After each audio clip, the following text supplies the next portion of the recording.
Saudi আরব সফরে প্রধানমন্ত্রীকে যুবরাজ সালমানের চিঠি তুলে দিলেন রাষ্ট্রদূত। আগামী বছরের পাঠ্য বই দেওয়ার ব্যাপারে অবহিত করলেন শিক্ষামন্ত্রী। সাভারে এনসিপি সমাবেশ চলাকালে ককটেল বিস্ফোরণ, রাজনৈতিক দলের নিরাপত্তা দিতে ব্যর্থ হয়েছে প্রশাসন, নাহিদ ইসলামের মন্তব্য।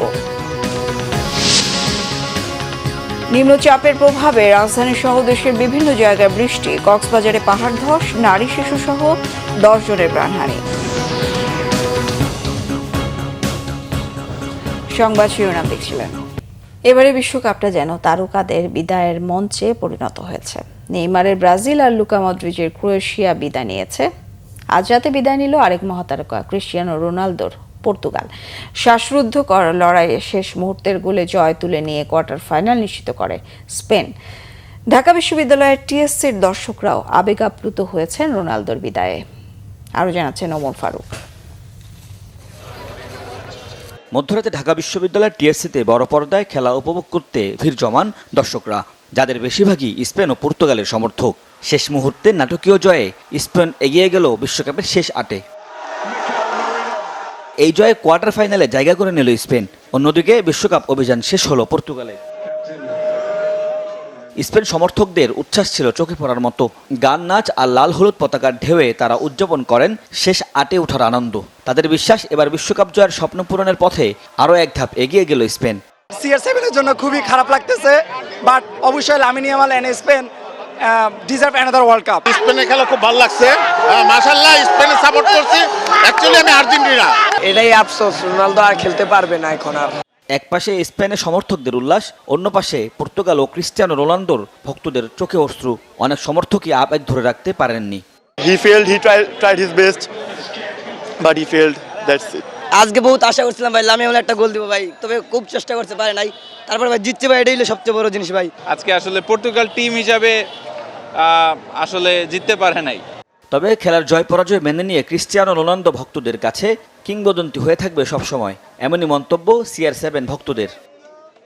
ওমর ফারুক, বাংলা ভিশন, ঢাকা।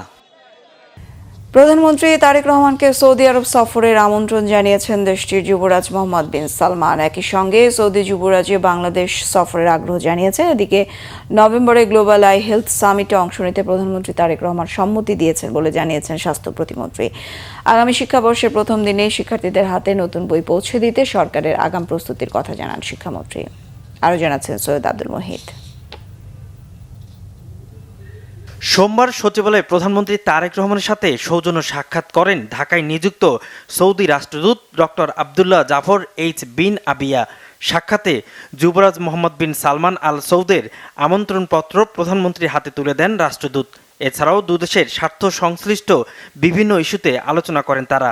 পরে এক ব্রিফিংয়ে প্রধানমন্ত্রী পররাষ্ট্র বিষয়ক উপদেষ্টা হুমায়ুন কবির জানান, বন্ধুত্বপূর্ণ সম্পর্ক জোরদার সহ বিভিন্ন বিষয় নিয়ে আলোচনা হয়েছে তাদের। The ambassador also conveyed that His Highness the Crown Prince, His Excellency Mohammed bin Salman, is also very much interested to visit Bangladesh at a convenient time.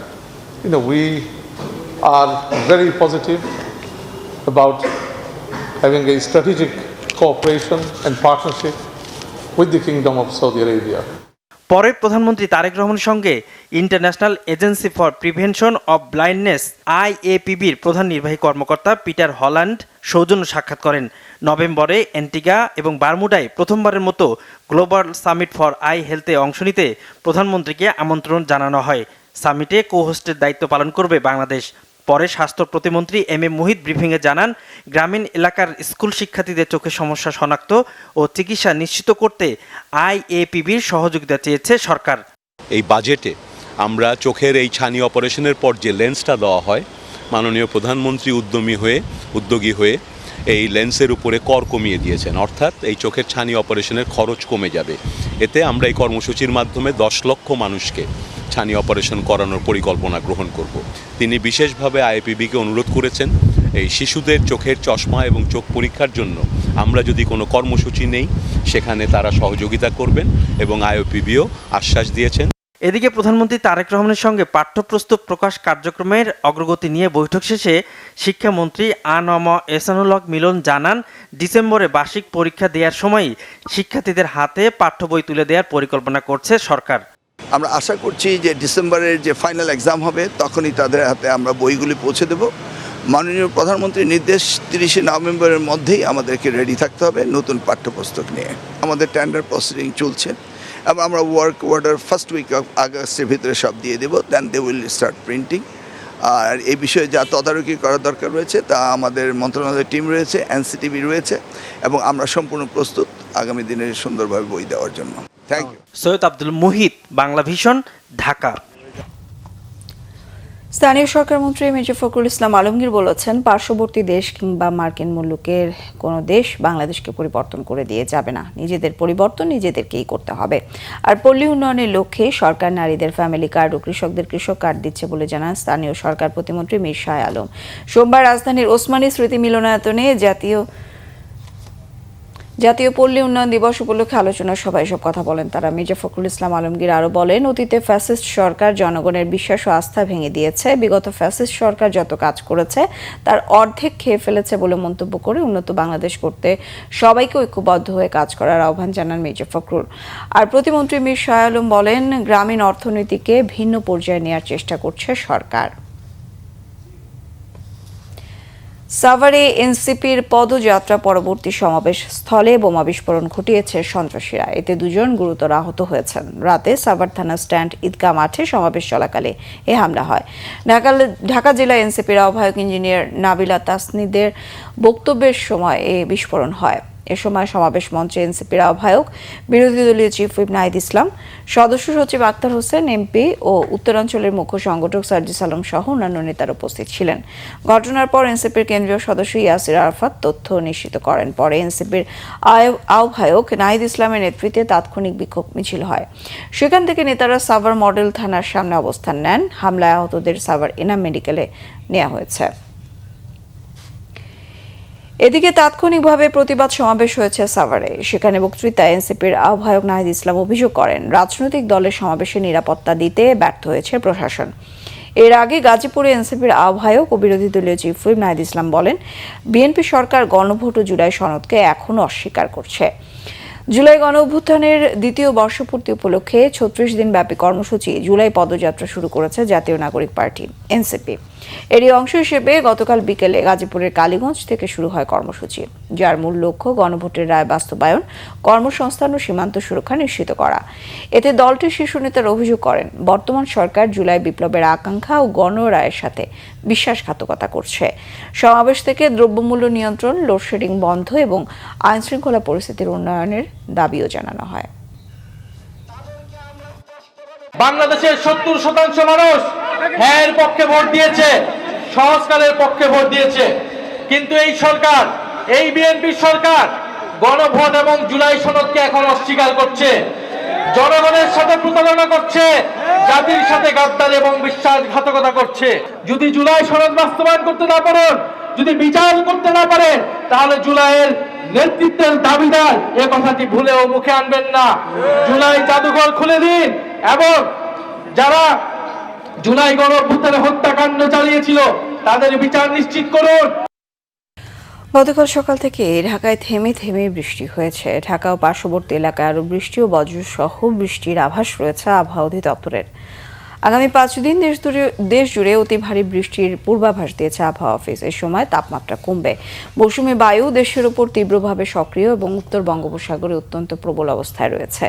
এছাড়া নিম্নচাপের কারণে আগামী 5 দিন দেশের সব বিভাগে দমকা হাওয়া সহ হালকা থেকে মাঝারি বৃষ্টি এবং কোথাও অতি ভারী বর্ষণ হতে পারে। গতকালের সর্বোচ্চ তাপমাত্রা ছিল 31.8 ডিগ্রি সেলসিয়াস। আজকের সর্বনিম্ন তাপমাত্রা 26.3 ডিগ্রি সেলসিয়াস। নিম্নচাপের প্রভাবে সমুদ্র বন্দরে 3 নম্বর সতর্ক সংকেত চলছে। গত 24 ঘন্টায় বৃষ্টিপাত হয়েছে 3 মিলিমিটার। এদিকে থেমে থেমে বৃষ্টিতে ভোগান্তিতে পড়েছে নগরবাসী। ভারী বৃষ্টিতে কক্সবাজারে পাহাড় ধসে রোহিঙ্গা ক্যাম্পে 9 জন ও শহরে 1 জন সহ অন্তত 10 জনের মৃত্যু হয়েছে, আহত হয়েছেন আরও কয়েকজন। প্রশাসন ও ফায়ার সার্ভিস, স্বেচ্ছাসেবকরা উদ্ধার অভিযানের পাশাপাশি ঝুঁকিপূর্ণ এলাকা থেকে লোকজনকে সরে যেতে সতর্ক করেছেন। অব্যাহত রয়েছে বৃষ্টিপাত। মশিদুর রহমান খোকনের তথ্য ছবিতে বিস্তারিত। টানা ভারী বৃষ্টিতে কক্সবাজারে সোমবার ভোরে উখিয়ার জামতলী, কুতুপালং ও বালুখালী রোহিঙ্গা ক্যাম্পে আলাদা 3টি পাহাড় ধসের ঘটনায় নারী ও শিশুসহ 9 জনের মৃত্যু হয়েছে। এর মধ্যে জামতলী ক্যাম্পে একই পরিবারের 3 জন, কুতুপালং ক্যাম্পে 1 শিশু এবং বালুখালী ক্যাম্পে নারী ও শিশুসহ 5 জন প্রাণ হারান। আহত হয়েছেন আরও কয়েকজন। রাইতর 1টা বাজে তো এরকম বড় হান্দা ছিল, তখন হান্দা বানিয়ারও মাফো 3 জন মারা গিয়ে তো আগাদা আছে কেন অনাগা তো বালুয়ালি ক্যাম্পো তো খান্দা ভাঙ্গি বেশি মাছ মাগাতো গিয়ে খান্দা ভাঙ্গি আগাদা আছে কত মাছ গালি গিয়ে মাটিগুলা পানির সাথে মিশে এই বাড়িটি বরাট হয়ে ওখানে 3 জন লোক মাটির নিচে পড়ে গেছিল। আমার স্বামী মাটির নিচে, আমি স্বামী ডাকেছিলাম। আমরা এখানে 13 বছর এখানে থাকছি, যে পাহাড়ের হাসা বসে বাড়ি করতেছে, যে পাহাড় কোনোদিন দোষে পড়ে নাই। কক্সবাজার শহরের 12 নম্বর ওয়ার্ডের ছাত্তারঘোনা এলাকায় ভোরে পাহাড় ধসে একই পরিবারের 3 জন মাটি চাপা পড়ে। স্থানীয়রা তাদের উদ্ধার করে হাসপাতালে নিলে আলী আকবর নামে একজনকে মৃত ঘোষণা করেন চিকিৎসক। স্থানীয় কাউন্সিলর বলছেন, বারবার বলা সত্ত্বেও লোক ঝুঁকিপূর্ণ পাহাড়ে অবস্থান করছে। পাহাড় কাটাটা যদি রোধ করা হয় তাহলে এই যে ছোট ছোট যে পাহাড় কেটে ঘরগুলো এখানে বিক্রি করা হয় জায়গাগুলো, এই বিক্রিটাও বন্ধ হবে। এই যে সাধারণ মানুষ যারা অল্প টাকা দিয়ে পায় বিদায় এই যে জীবনের ঝুঁকি নিয়ে পাহাড়ের নিচে জায়গাগুলো কিনে একটা ঘর করে, এটাও বন্ধ হবে। এদিকে জেলায় 24 ঘন্টায় 167 মিলিমিটার বৃষ্টিপাত রেকর্ড করেছে আবহাওয়া অধিদপ্তর। বঙ্গোপসাগরে অবস্থানরত সুস্পষ্ট লঘুচাপ ও সক্রিয় মৌসুমি বায়ুর প্রভাবে আগামী 2 দিন ভারী বৃষ্টি অব্যাহত থাকতে পারে। নিম্নচাপের কারণে আমাদের গত পরশুদিন থেকে সমুদ্র বন্দরে 3 নাম্বার সতর্কবার্তা দেওয়া আছে। সে ভারী বৃষ্টিপাতের প্রভাবে পাহাড়ি এলাকায় ভূমিধসের যে আশঙ্কা থাকে সেটা অলরেডি আমরা যে স্থানীয় প্রশাসন আছে তাদেরকে আমরা জানিয়ে দিয়েছি। পাহাড় ধসের ঝুঁকি থাকায় ঝুঁকিপূর্ণ এলাকায় বসবাসকারীদের নিরাপদ আশ্রয়ে সরে যাওয়ার আহ্বান জানিয়েছে প্রশাসন। কেউ তাদের বাড়ি ঘর ছেড়ে আসলে যেতে চায় না, সেক্ষেত্রে আমরা আইনগত বিধিমূলক ব্যবস্থা নিব। আমরা এখানে হয়তো ফোর্স অ্যাপ্লাই করব তখন, কারণ ওনারা হয়তো বা নিজেদের সেফটির কথাটা অত চিন্তা না করে বাড়ি ঘরের চিন্তাটাই বেশি করছেন আর কি। এই বিষয়টা আমরা দেখছি। Bangla vision news desk. দেশীয় উৎপাদন বাড়ানোর পাশাপাশি আমদানি কমাতে পারলে জ্বালানি খাতের সংকট নিরসন সম্ভব বলেছেন বিদ্যুৎ, জ্বালানি, খনিজ সম্পদ মন্ত্রী ইকবাল হাসান মাহমুদ। ডিআরইউতে কনজিউমার অ্যাসোসিয়েশন অব বাংলাদেশ ক্যাবের নাগরিক সংলাপে তিনি এসব কথা বলেন। বিদ্যুৎ ও জ্বালানি খাতকে স্বনির্ভর করতে সরকার কাজ করে যাচ্ছে বলেও জানান। বিদ্যুৎ ঘাটতি কমাতে সোলার প্যানেল স্থাপন সহ নবায়নযোগ্য শক্তি বাড়ানোর বিষয়ে সরকারের পরিকল্পনার কথা তুলে ধরেন ইকবাল হাসান মাহমুদ। বলেন, এ বিষয়ে ফসলি জমি রক্ষা করে কাজ করা হবে। দেশের অর্থনীতি স্থিতিশীল রাখতে জ্বালানি খাতকে আরো শক্তিশালী করার কথাও জানান মন্ত্রী।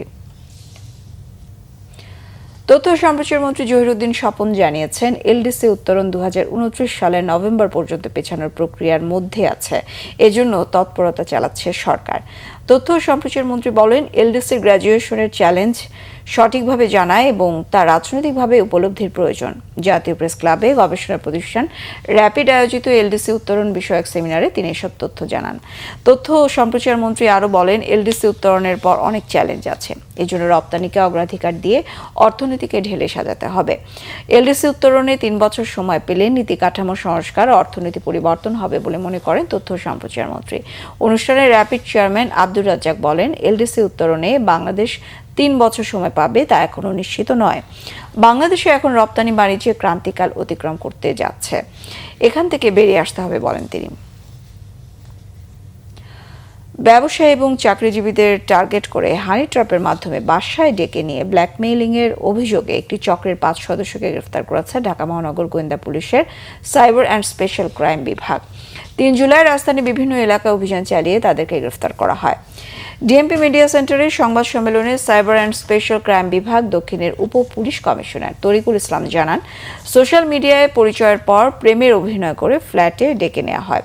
এরপর আপত্তিকর ভিডিও ধারণ করে ভুক্তভোগীদের কাছ থেকে লাখ লাখ টাকা আদায় করত চক্রটি।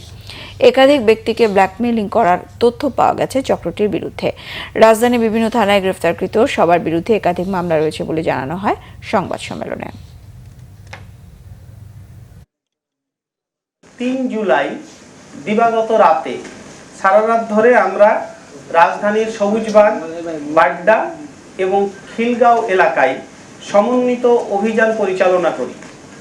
এই সমন্বিত অভিযান পরিচালনা করে এই হানি ট্র্যাপ চক্রের মোট 5 জন সদস্যকে গ্রেফতার করি।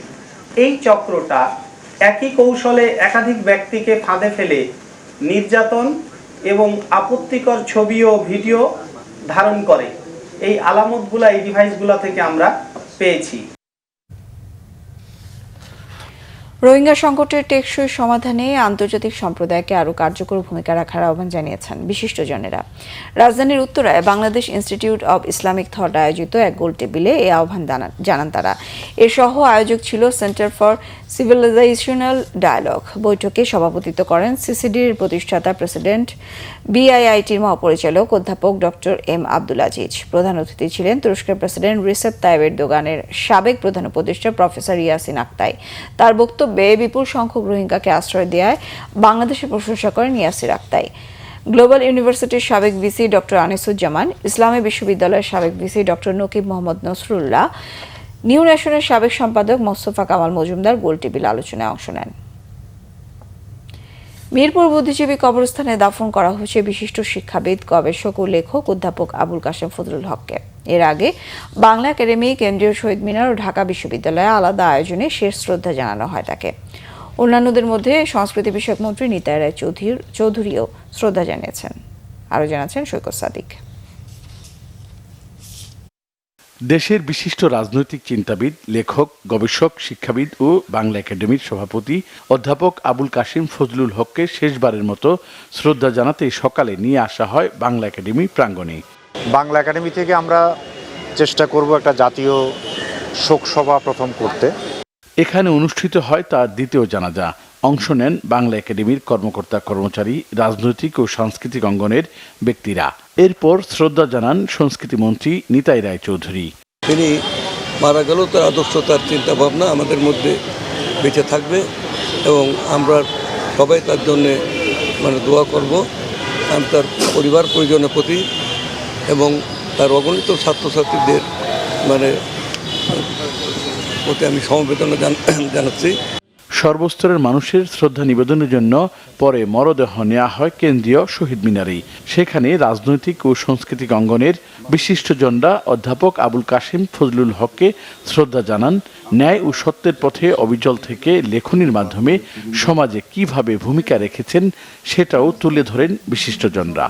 প্রথম জীবনে তিনি রাজনীতির সাথে যুক্ত ছিলেন। তিনি বৈপ্লবিক চিন্তা চেতনা, বৈপ্লবিক রাজনৈতিক দর্শনে তিনি উদ্বুদ্ধ ছিলেন। তিনি যে চিন্তক মানুষ ছিলেন, তার চিন্তার মধ্য দিয়ে তরুণ প্রজন্ম সহ সকলের মধ্যে তিনি অসাম্প্রদায়িকতা, গণতন্ত্র এবং সমাজ প্রগতির আহ্বান ছড়িয়ে দিয়েছেন। বাংলাদেশের মানুষ যাতে একটা ঐক্যবদ্ধ জায়গা থেকে দেশটাকে গঠন করতে পারে, যে রাষ্ট্রচিন্তা তার, এবং তিনি যে বেশ কিছু দফা আমাদেরকে দিয়েছেন, এগুলো আমাদের জন্য বাস্তবায়নের জন্য আমাদের জন্য পথনির্দেশ হবে বলে মনে করছি।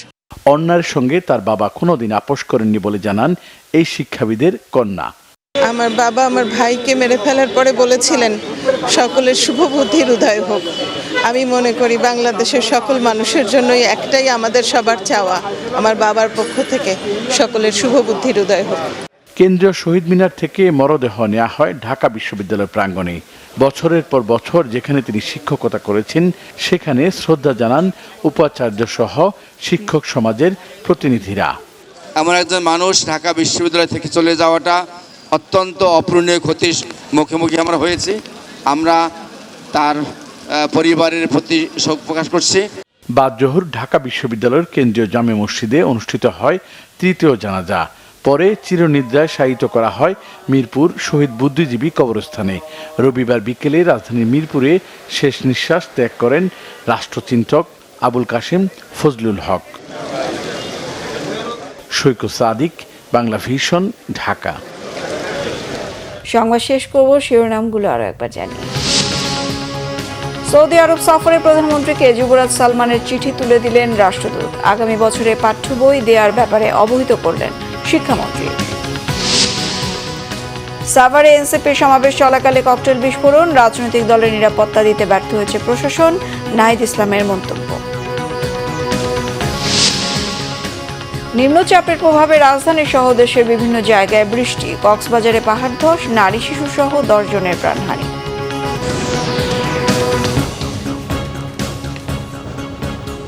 এই ছিল এখনকার মতো। পরের সংবাদ সকাল 7:30টায় দেখার আমন্ত্রণ রইল। এছাড়া বাংলা ভিশন সংবাদ ও সংবাদ সংশ্লিষ্ট অনুষ্ঠান দেখতে ভিজিট করুন www.bbnews24.com ও facebook.com/banglavisionnews।